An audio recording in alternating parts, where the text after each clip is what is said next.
This is part 2 of videos on direct action online. Watch part 1 by clicking here before watching this one.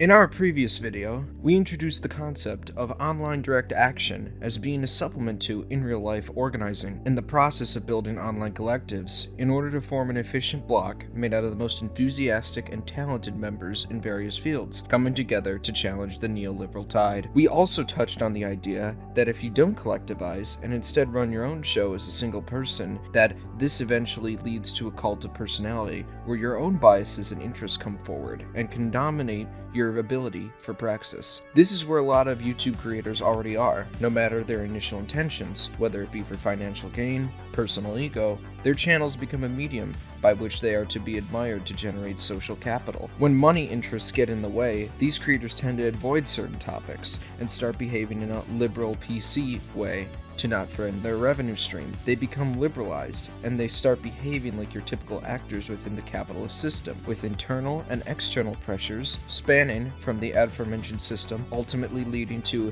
increased domination of capitalism, even if their intention was the opposite. Even anti-capitalist channels tend to follow some sort of political line, depending on the ideological bent of the creator. You see an expression of fantastical ideas, theories that aren't actually popular in real life, due to either being elitist or just straight up bizarre. This isn't helping anyone. Why base your channel just around you? Especially if the point is to lead to a revolution, to inspire the masses. Why then should they be kept out just so you can express your individuality? This is why many attempts to do praxis online fail. The creators start building their own echo chambers. It's all about feeding some ego. And who feeds an ego better than a crowd of yes-men? Even if you hide behind an avatar that is far removed from your actual person, you're still an individual beholden to these pressures.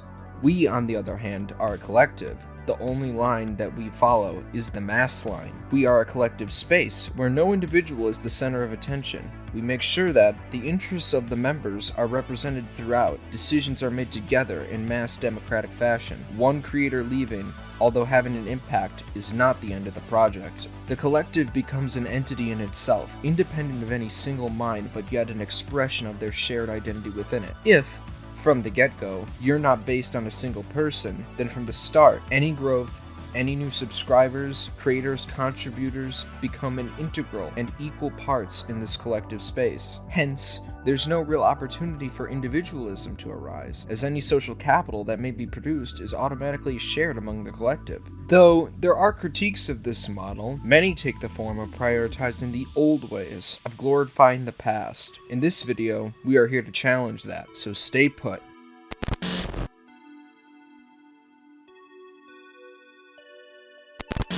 There is this idea being prevalent among the left that direct action online may either be completely ineffective or even counterproductive. Skeptics use various arguments to undermine the internet to aid direct action. Among these arguments is the idea that internet leftism is just useless infighting, that rather than enable true organization and radicalism, it blunts the radical edge. At best, giving people an excuse to do nothing, and at worst, directly harming leftist movements. There's this idea that it doesn't do anything to actually challenge alienation, to help the working class, but in fact, drags everyone into the field of privileged competitions, far removed from day-to-day experiences of the working people. Another honestly valid argument is that the internet is constantly under surveillance by various governmental organizations, hence undermining any genuine attempts at organization, and therefore, for all these reasons and more, it cannot be a force for change. That instead, we should be exclusively local, and at best, national and clandestine, since this is the only way which resulted in past revolutions. However, as asserted in our last video, we believe that we can do more. So let's tackle these arguments. First of all, what is important to realize is that the internet is not a hegemonic entity. It can be both a time waster or a powerful tool that can provoke change. Yes, it is undeniable that many leftists, many political actors don't use it for the latter, and instead, just spend their time uselessly arguing online just to satisfy their fragile little egos. in turn making all their interactions into a game of endless one-upmanship rather than actually struggle. However, it is also true that when used the right way, the internet can be a powerful machine that unites like minds in their goal to change the world. But let's backtrack. Why are people unproductive in the first place? Is it because they want to waste time in meaningless dopamine-releasing interactions? For some, this may be true, but there's a deeper phenomenon at play, and that's the feeling of powerlessness due to acting as a mere individual.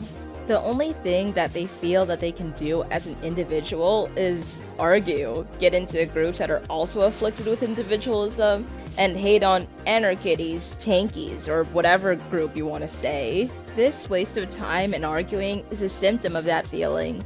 They don't have the tools accessible to them to make something meaningful out of their time, or they're just not yet aware of them. You know why? Because they are not collectivized, and in the end, they resort to feeling depressed, broken, discouraged, frustrated, and powerless, which results in time wasting. Any drive, motivation, or agitation is dissolved because this person, instead of finding a place to contribute, has been faced with defeat and discouragement, two very counterproductive dispositions against direct action. That is, unless you make use of those feelings.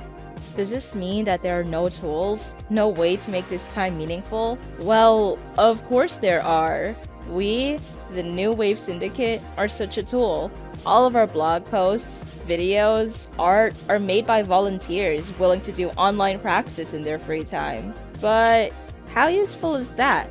Well, think about the alt-right. Thanks to Discord and online radicalization, they managed to make thousands of people turn up for a Unite the Right rally in Charlottesville.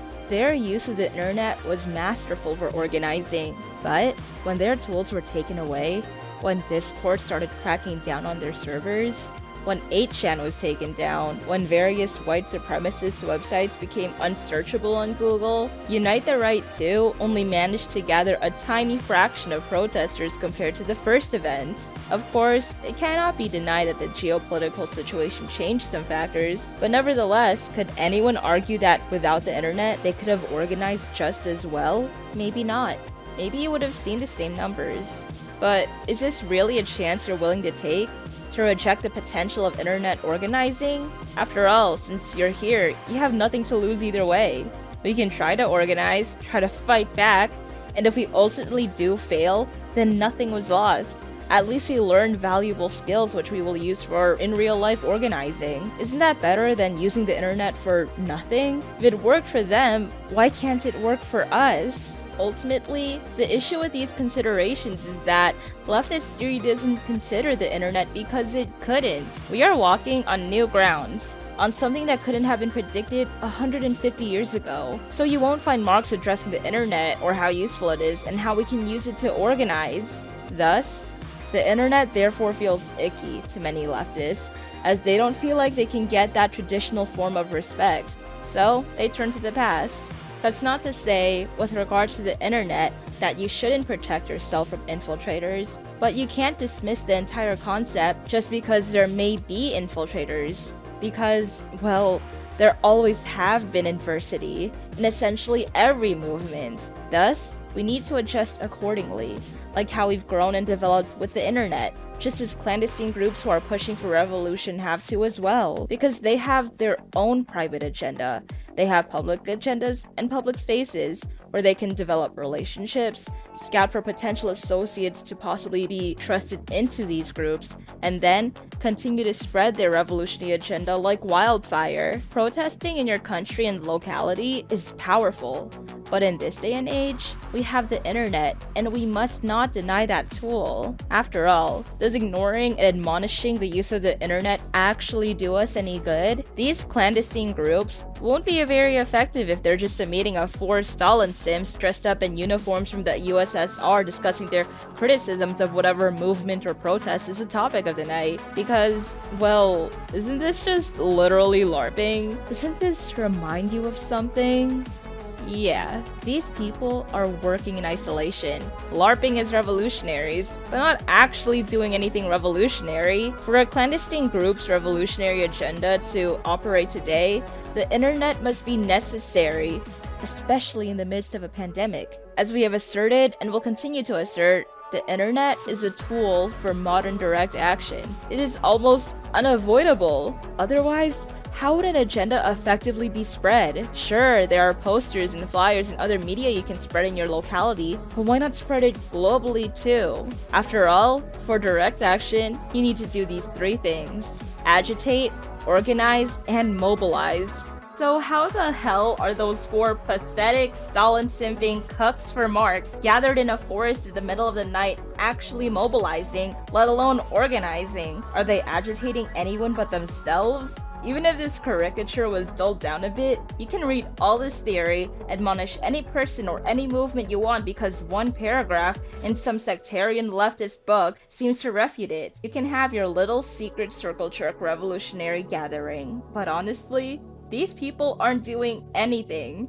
The people who use the tools and avenues before them, on the other hand, are inspiring change. We don't want to come off as too aggressive on this.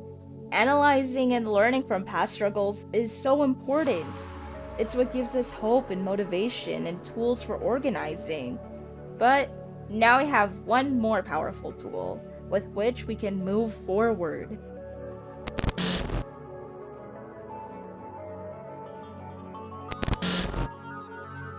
We are a collective. We are a space shared by multiple members, where despite some contributing more and some less, work is nevertheless shared among us all. As we collectively stand behind the new Wave Syndicate identity, the win for one is a win for all. And the win for all is shared as a win for each member. We reached a technological point where we can communicate with one another with little to no time between messages, split by continents apart with the technology to work on projects together. Write this script from which I'm reading now. You see the visuals and effects on which the editor worked on, the images collected and processed by the animator, even the thumbnail you saw when you clicked on this video. It was all made by members separated from each other in a distance spanning the whole planet. Never before was such a feat possible. In the 90s, you barely had forums to congregate on. In the 2000s, you had primitive social media. Now though, in this era of information, global collectives are the future. This powerful tool is the internet. It's still very young and to be fully exploited. Just like the printing press opened the way to liberal revolution, to take over the entire nation, so is the internet now, a tool to take over the entire world. We know of the criticism that this is not the way, that you need to organize exclusively locally, and while we don't deny that it is important to do that, this new tool that is the internet is about to change the entire picture. It's about to change the political and economical alignment of the entire globe. Even 15 years ago, this idea that you would be able to do this would have been seen as science fiction. We still live in an age where the iron hand of individualism and capitalism keep promoting their symbols and their icons. But we also live in an age of their twilight, as the individual is about to perish and the new collective is born. It is the dawn of the collective idea. Is it then wise to retreat to the old ways exclusively? To sell your newspapers at the protests? When millions of readers get their news at their fingertips from services like Substack? We can't make the argument that this will surely bring the downfall of capitalism. But that's the thing. This is new. No one knows how powerful is this technology, and the potential that dreams within it. And if we don't start doing something now, together, then it might be too late. Once it really kicks off, it will sweep the tides. To deny this tool from our perspective is to deny the printing press where you wanted to lead the revolution in 1800. Going instead for what worked, which were local rebellions against the king. The revolutionaries didn't know what the printing press could do, and its effects, but nevertheless, these liberal revolutionaries used it. There was no argument not to use it. They didn't discard it as many think it's suitable to discard the internet now. They utilize it for their goals, while also physically moving and physically organizing. The steps we are taking are new, and nobody knows what lies ahead. We will make mistakes. We are bound to venture in the wrong ways, but even our failure will become a step for future collectives to do what's right. Capitalism wasn't born in a day. It didn't just become a de facto state after the liberal revolution. It was pushed in and out until it finally settled, like a puzzle piece that doesn't fit. It was forced to fit. In fact, it changed the entire image of the dying feudal system from the inside. It terraformed it to feed itself. Likewise now, we need to terraform capitalism to feed our socialist ambitions. This is just an attempt. It may be the first, though likely it's not, but it certainly won't be the last. And this is why we are the new Wave Syndicate.